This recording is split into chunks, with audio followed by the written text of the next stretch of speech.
সকলকে শুভেচ্ছা জানিয়ে আমি অ্যাস্ট্রোলজার রিঙ্কু বিশ্বাস শুরু করছি আমার আজকের নক্ষত্র ভিত্তিক আলোচনা। আমার আজকের আলোচনাতে থাকবে যে সকল জাতক জাতিকারা পূর্ব ফাল্গুনী নক্ষত্রে জন্মগ্রহণ করেছেন তাদের নেচার কেমন হয়, কি তাদের পেশা হয়, কি পড়াশোনা তারা করতে পারে ইত্যাদি সংক্রান্ত আলোচনায়। তবে শুরু করা যাক আজকের মূল আলোচনা। যে সকল জাতক জাতিকারা পূর্ব ফাল্গুনী নক্ষত্রে জন্মগ্রহণ করেছেন অথবা বিভিন্ন রকম গ্রহগুলো পূর্ব ফাল্গুনী নক্ষত্রে আপনাদের পড়েছে, তাদের একই ধরনের প্রায় ফলটা হয়। পূর্ব ফাল্গুনী নক্ষত্র এটি সিংহ রাশির 13 ডিগ্রি 20 মিনিট থেকে 26 ডিগ্রি 40 মিনিট পর্যন্ত বিস্তৃত এবং এটির অধিপতি গ্রহ শুক্র। এই নক্ষত্রের ওপর শুক্র এবং রবি উভয়েরই কিন্তু প্রভাব থাকে।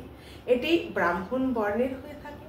এই নক্ষত্রে যাদের জন্ম হয় তারা অতি সাধারণ বুদ্ধি সম্পন্ন হলেও কিন্তু জীবনে প্রতিষ্ঠা পায়। এদের জীবনে প্রচুর উন্নতি হয়, জীবনে আর্থিক উন্নতি এদের হবেই হবে।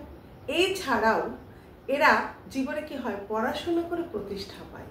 সেই কারণে এই পূর্ব ফাল্গুনী নক্ষত্রে যাদের জন্ম তারা কিন্তু খুব ভালো মানুষ হয়ে থাকে। এই পূর্ব ফাল্গুনীর মানুষগুলো ভীষণ মোটিভেটর, এরা মানুষকে মোটিভেট করতে পারে এবং এরা জীবনে অনেক সুখী হয়। এদের কিন্তু পিছনে লোকে নিন্দা করে কিন্তু সামনে কিছু বলতে পারে না।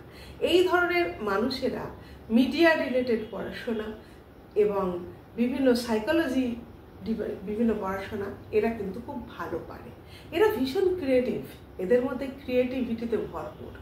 এই পূর্ব ফাল্গুনী নক্ষত্রে যারা জন্মগ্রহণ করেছে এরা যদি মিডিয়া রিলেটেড বিভিন্ন প্রফেশন এবং অভিনয়, অভিনেতা, অভিনেত্রী বা এরা যদি অ্যাঙ্কারিং করে থাকে বা এরা যদি বাচিক শিল্পী হয় তবে কিন্তু জীবনে উচ্চ প্রতিষ্ঠা পেতে পারে। সেই ক্ষেত্রে এদের কিন্তু সফলতা কেউ আটকাতে পারে না। সেই কারণে এদের ক্রিয়েটিভিটির দিকে নজর দিন। যদি আপনার সন্তান এই পূর্ব ফাল্গুনী নক্ষত্রে জন্মগ্রহণ করে তাহলে এদেরকে ডাক্তার ইঞ্জিনিয়ার না করে যদি ক্রিয়েটিভ ফিল্ডের দিকে দিতে পারেন তাহলে কিন্তু এরা জীবনে বেশি সফল হয়। যাই হোক, এই ছিল আমার আজকের আলোচনা। আপনাদের যদি আমার আলোচনা ভালো লেগে থাকে তাহলে আপনারা আমাকে লাইক করুন, শেয়ার করুন, কমেন্ট করতে কিন্তু ভুলবেন না। সকলে ভালো থাকুন। জয় মা তারা।